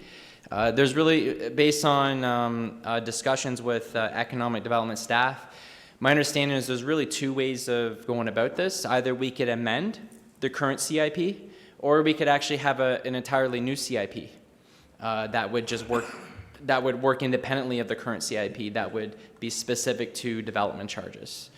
And so I wouldn't anticipate there to be any issues with bringing, again, bringing a development charges assistance policy under a CIP framework. There shouldn't be any problem with that. Okay, thank you. Yeah. Going back to the wastewater thing, and I probably should have asked Mr. Grunda the question at the time. Water and wastewater is usually paid, or as far as I know, is paid by the users of water and wastewater. Correct. So is it appropriate for it to be in the DCs, or should it be outside of DCs because it isn't part of the regular capital budget, it is part of its own budgeting process and is necessary to be paid for only by the users of water and wastewater? Thus, if you're doing a development in a more rural setting where there is no water and wastewater, if they were charged development charges, would not water and wastewater be part of that development charge? Through you, Mr. Mayor, so just to make sure I understand the question, you're asking, is it appropriate to have water and wastewater DCs in light of the fact that water wastewater services are user fee based as opposed to tax supported? Is that the question? The answer is yes, and in fact, I was asked to write an academic paper on exactly this subject earlier this year. I think it came out in January, and so the issue that DCs tries to address, which is to make sure that growth pays for its own infrastructure, that principle, rather not an issue, that principle is the same regardless of whether it's a tax-supported service or a water wastewater service. And so if we did a thought experiment and said, well, suppose there were no water wastewater DCs at all, then all the growth-related capital costs that are water wastewater related would be loaded onto the existing users. And that would have a dramatic impact on the user rate. And I don't know, I don't have the exact figures in front of me as to what that impact would be, but I can assure you it would be a dramatic impact. And not only would it be dramatic, but it would be grossly unfair, because then in that case you're asking existing users to pay for infrastructure that is only being required because of new users coming on board to the system. And so both from sort of a financial feasibility perspective and from an equity perspective, it makes sense to ensure that we do have water wastewater DCs if in fact we are incurring growth-related capital costs in those areas. Thank you. Thank you. Councillor Riley? Just, Mayor Latham's already thanked yourself, and I want to thank so much work you've done as well as Eugene and Lee Sal's here as well. I also like to thank my other members, Jennifer and Juan, and Rebecca's here today, and Susan Suzanne Murchison, that brought very much good information to the committee. On a note, could you talk a little bit more, about that? Even though we have to do the DC bylaw, we have flexibility in the policies going forward. Yes, through you, Mr. Mayor. In effect, that as sort of Andrew hinted at this earlier this morning, that really the primary benefit of moving all DC incentives and assistance and all those types of measures into one single policy is that it provides council ongoing flexibility. And so if it turns out in 2 years into a 5-year DC bylaw, it turns out that one particular part of that policy is just not working the way that we intended, council can update it very readily without having to reopen the bylaw, because reopening the bylaw has a long public process, which we're going through right now. And so that's really the primary advantage of having the policy, is that it provides that elevated level of flexibility. And in fact, I would argue that having a policy makes it more likely that council will adopt experimental measures, such as what perhaps the mayor might want to propose, because it knows then if for some reason they don't work out, we can always take them back very easily with just a council resolution. And so that policy flexibility you get by putting all those measures into a policy, but you don't get that if they're in a bylaw. And so right now we're sort of in a transitional phase where we can take some of those measures and put them in a policy, but there's other measures like exemptions that we can't put in a policy right now because it requires bringing them under a CIP framework. And so that's why we're calling the current proposed policy 1.0, and that hopefully about a year from now, 2.0 would come out and it would be more comprehensive and encompassing and bring all those measures under one policy, under a CIP. Thank you. Councillor Yeo? Thank you, and through you, Mr. Mayor. Recommendation 22, that an owner be permitted to enter an agreement to lock in 2019 DC rates. Is that only available if they're paid by June 30th of next year? Like I'm reading that as, we'll let you pay this year's rates, but only if you pay by June. That's correct. Through you, Mr. Mayor, as you are probably sensing, that recommendation embodies a compromise. And the compromise is, well, if you're going to benefit by locking in current rates, then we ask that you pay them by June 30th instead of deferring them out. And of course, it requires going through sort of a complex method in terms of bringing forward a special agreement to staff, and then that would have to go to council for approval, and that's all outside of the normal plan and approval process. And so what we're proposing with the report is to keep that intent, but really streamline the process by pushing that effective date out to April 1st, letting those developments get their act in order and to enter into standard agreements with the city. So subdivision, site plan agreements, those types of things, or even get to building permit stage, which is even better.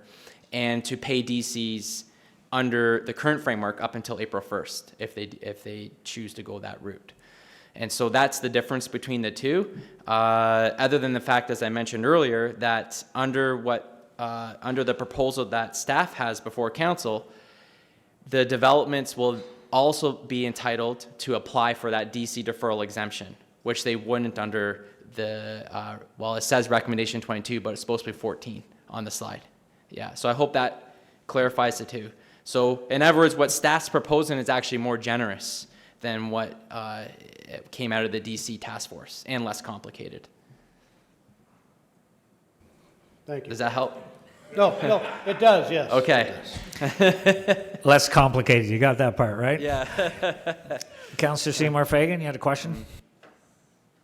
Thank you. I was wondering, what are the repercussions from the province if we don't attain the growth that they have set our targets for? Through you, Mr. Mayor, I'm not aware of any repercussions from the province if we don't actually attain the growth forecast. What I do know is that we must plan for it under the current legislative framework. We must plan for that growth, but there's no consequence from the province specifically if we don't actually attain those growth figures. Okay, we have a motion to receive. I just have a quick question if you could. Can you go to slide 11? Somebody? Yep. So, this is what kind of gets me going. So recommendation 22 carries a financial implication for existing ratepayers, which is estimated to be $199,000 per year.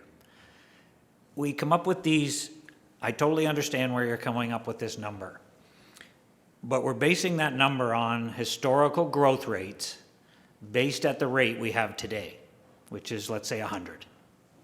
Correct? No, it's based on the proposed rate, proposed uniform rate. Yeah, but you're saying Yeah. the cost would be industrial development if it proceeds at the historical growth rate. So the historical growth rate is based on the rate today for, say, the previous 5 years, Sure. okay? So if the new bylaw says we put it to 200, we double the industrial rate if you blend it, correct? I'm just using rough numbers. Sure. Yeah, rough Just numbers. go with me for a minute. I'm going with you. Yeah. So if you blend it, it doubles. But you're saying if we take 50% of that and go back to the rate that we have today, it's going to cost us that lost 100 you're proposing based on the historical growth. But you're assuming that at double the rate, that historical growth will stay the same. And if you double the rate and you don't blend it, your chances are your historical rate is going to either grind to a halt or slow dramatically. So, and I'm not saying you did it wrong. I'm just saying when we put these numbers up, it's really a cause and effect. When we make a decision based on this, we don't really know what the effect of that is going to be. It could, but to say that there's a financial impact of $199,000 a year by implementing that recommendation is taking a bit of a leap, right? Because it's really a pretty big assumption, because if rates double and you don't give that 50% exemption, everything could grind to a halt in the industrial end of it. You follow me? Yeah, you're correct, Mr. Mayor, that we really don't know what will happen. We can't possibly know what will happen. All we can do is make a best guess based on the information we have today. And that's what that number is. It's just based on a 50% reduction in the proposed uniform rate for industrial and based on industrial development proceeding as it normally does. And I agree with you. There's a multitude of factors that affect whether developments proceed, and we have no way of knowing what they all are.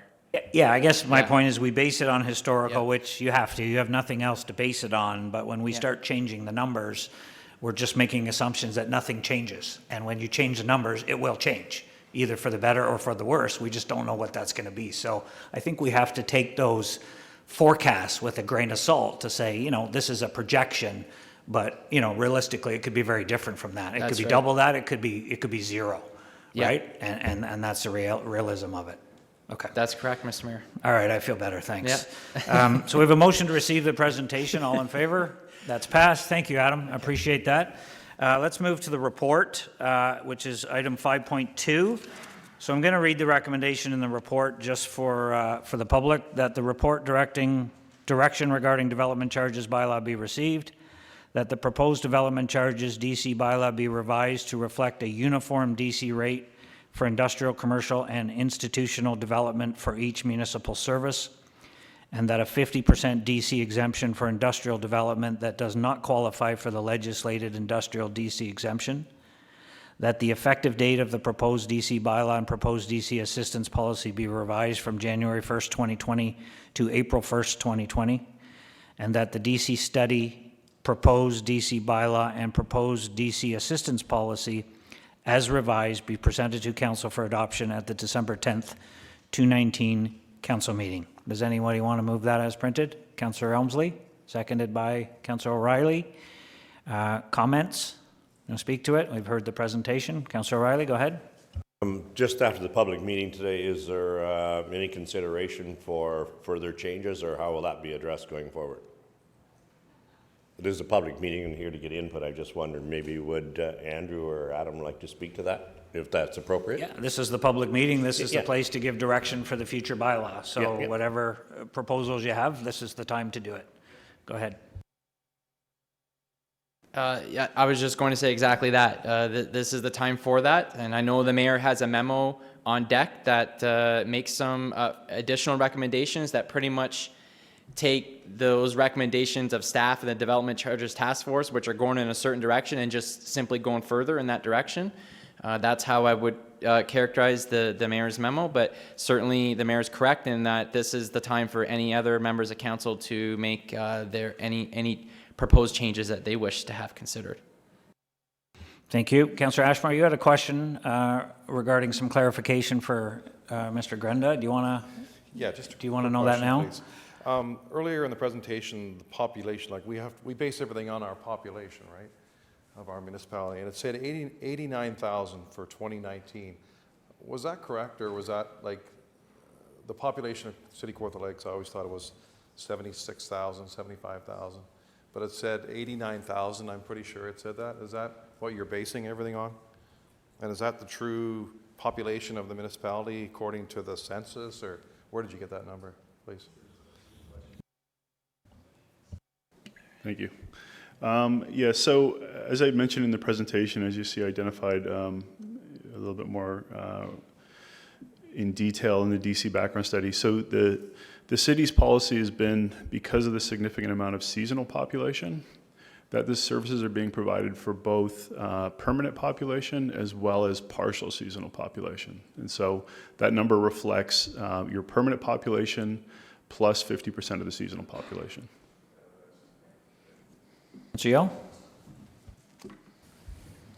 Thank you, and through you, I have one question about the extension time periods. 3 years, up to, I think it's up to 7 years. So are those mandated numbers legislated, or are they, like, why 3 and 7, why not 5 and 10? Through you, Mr. Mayor. That's a good question. So those numbers came out of discussions with the DC task force based on some research done by our chief building official, who looked at the practices in other municipalities regarding redevelopment credits. And what she found is that extensions generally did not go beyond 10 years. Sorry, I should say not just extensions, the actual redevelopment credit eligibility period in total would not go beyond 10 years. So in the bylaw, we have a base period of 3 years, and so an extension of up to 7 gets you to 10. And so that's where the 7 came from. And the reason why we attach that to derelict buildings is because when it's the case of a derelict building and council really deems that demolition of that building to be in the public interest, then our sense was that council would really want to provide as strong incentive as possible to that owner, the owner of that land, to tear that building down and give the owner a fairly generous period of time in which to redevelop the property. And so that's where the 7 came from. And then the 3-year extension is for situations similar to the one that was at council earlier this year regarding Michael Redmond's storage unit development, which he's proposing to build on the site where there was a fire that destroyed the previous building. And what happened in his case is that he was in the plan and approval process as that 3-year deadline was approaching. And so what he asked the city is for an extension of that 3-year time frame, just so that he could finish his development, because it was obviously clear that he was committed to redeveloping the site. And so what we took from that example is that there may be other situations where that base 3-year period might not be quite enough, but where the owner has demonstrated a real commitment to redeveloping the site. And if the city would just simply extend that credit eligibility period a little bit, maybe up to 3 years, that would give them that much incentive to just go ahead and do that redevelopment. So that's where that 3-year measure came from. We figured that 6 years is probably a good time frame in order for a site to be redeveloped. Does that make sense?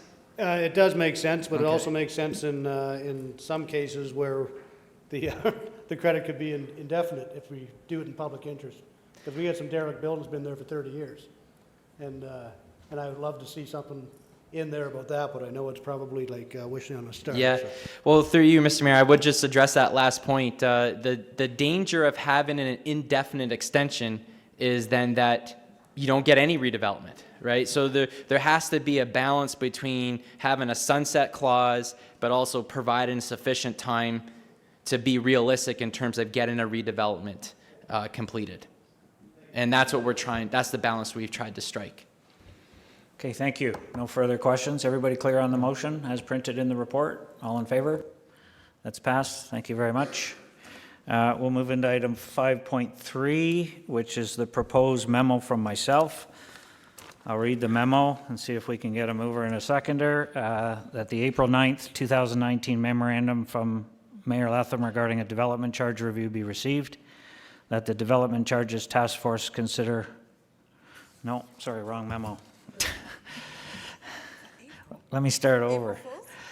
That the November 5th, it's been a long morning, that the November 5th, 2019 memorandum from Mayor Latham regarding a proposed direction for new development charges bylaw incenting job creators be received. That the proposed development charges bylaw be revised to reflect a full development charges exemption for industrial development. That the proposed development charges bylaw be revised to reflect a full development charges exemption for the first 2,500 square meters of gross floor area for any single commercial development. That staff report to council in Q4 of 2021 with a financial update on development charges and the results of these incentives, including additional non-residential floor space and jobs achieved. And that staff provide council an interim update in Q4 of 2020 on the future community benefits charge and any resulting adjustments that may need to be made to the above noted business incentive. If we can get a mover or a seconder, Councillor O'Reilly and Vale. Do you want to speak to it or do you want me to speak to it? Thank you. I put this in place. I've been working with staff, and I think you've heard some of the comments here today about the need for our city to be competitive. You know, Watson's provided a background, I think, study on, you know, where we are, and according to our growth plan, you know, we're obligated to do. But at the end of the day, we need to put something in place that works for us as a municipality. And I think this is, you know, this is aggressive. You know, we're deferring revenue, there's no doubt about it, but we're deferring revenue and investing in jobs in our community. Non-residential development is what's needed. We can't continue to put it onto our residential tax base. It'll help defer our water and wastewater rates and our residential property taxes. We keep hearing about our historical growth rate and our projected growth plan background study growth rate, and there's a gap there. There's a huge gap there. You know, they're saying we're going to build 1,000, the background study, we're going to build 1,000 houses a year. We're building about 200. So how do we get it from here to here? How do we help promote that? That's not Watson's job. That's not Adam's job. That's our job as a council to say, where do you want to go to, you know, to implement some of that? When we look at the graph that was up earlier, the big 10-year forecast, $446 million of capital projects over the next 10 years, what we're talking about is deferring a very small proportionate share of that over to the tax base, which will have to make up the cost, there's no doubt about it.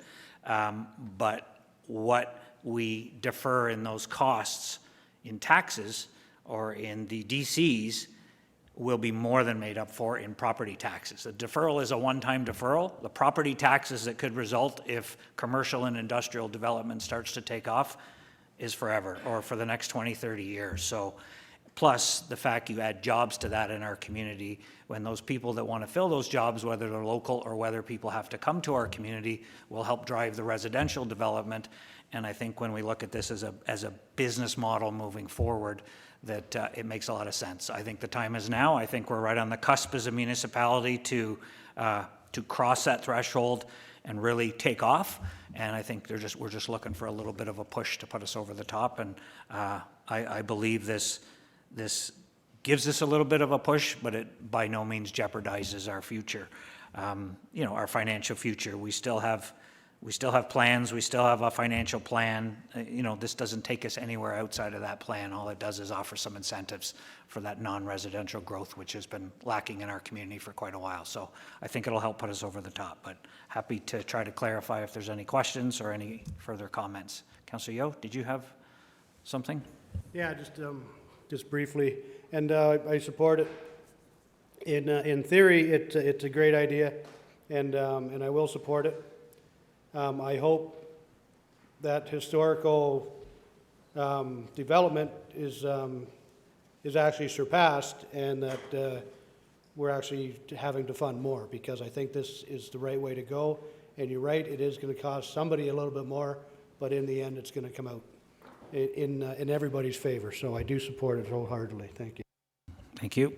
Councillor Ashmore? I certainly supported the motion. Just a question on the second that. Would it be Q4 of 2020 or 2021? Just want to make sure that was. We're going to put it in place in April, Okay. right? April, Yep. and it would be for 2020 and 2021, where we'll give it a couple of years, because Mr. Found mentioned before, it's a policy, council can review it at any time. So we're going to get an update on the community benefits charge in Q4 of 2020. We'll have an idea then, but we'll have a better idea a couple of years in, where this is going. Are the incentives working? Do we need to change anything at that time? It's a good sort of midpoint checkpoint. It doesn't commit us for the 5 years. That's why we put it as 2 years. Yeah, I'd like to thank you for putting this together. And one of your earlier emails, it said, the focus of this council term needs to be jobs and affordable housing for young working families. So that's what this is going to do. This is a great start. It's a bold move and excellent motion, and hope everybody supports it. Thank you. Thank you. Councillor Riley? No, just to echo the same words there. I think that going forward, I think the time is right, as you mentioned earlier, and I think these incentives, thank Andrew and Adam for their good work. They did what we asked them to do, and they show us the responsibility that they show towards our finances, and Jennifer as well. So I think there's an excellent motion, and we'll look forward to it. Thank you. Any further comments? Call the question. All in favor? That's passed unanimously. Thank you. We'll move over to item 6 is closed session. We have nothing. Confirming bylaw for today's proceedings. Councillor Elmsley and Yeo, all in favor? That's passed. And a motion to adjourn, please. Actually, before we adjourn, I just want to say real quick that, it's an interesting conversation with development charges, because you hear from different aspects, and, I've had people say to me, I don't want to come and sound self-serving. But, in a way, we're all self-serving, because it affects all of us, whether it's a residence or whether we're a developer or whether we're a builder in a commercial business. But to me, it's about finding that balance. And, it's a hard thing to do, because you hear from people that, these are, we need lower costs to keep our affordable housing, to keep our housing affordable for our community. But we as a city need to collect money to build the infrastructure so that you can continue to develop in our community. We've heard that, 14 or in 2013, development charges were considerably less, and they're considerably more now. But from 2014 in the previous 10 years, we had no infrastructure in place or any money to build any for any development to move forward. So I just find it a very interesting conversation that, how do you find that happy medium that, we as a city, the taxpayer can't pay for all this growth. They're already paying for a lot of these capital projects, and rightly so. But, finding that happy medium where we need to collect money, we need to be competitive, but we want to have the infrastructure in place so that when somebody comes to our community, buys a piece of property, they're ready to go. They don't have to wait 10 or 15 years for water and wastewater to be put in place to grow. And sitting in on the task force and hammering Mr. Grunda with questions, it gave me a great perspective on, where we are, where we need to go, and where we find that happy balance, or try to find that balance. And hearing from some of you folks today, you know, it certainly does put in perspective and say, you know, there's no perfect answer to this moving forward. There's no assumptions that are going to 100% happen. It's really just let's take our best educated guess based on the information we have. You know, take something like this memo and let's offer some incentives from a business perspective, and hopefully our you know, people will react to that and our community will grow and we'll all benefit as a result of that. So, sorry about that. That's my rant for the day. I just wanted to slip that in there. Motion to adjourn, please. Councillor Yeo and Vale. All in favor? That's passed. Thank you all for coming again. Much appreciated.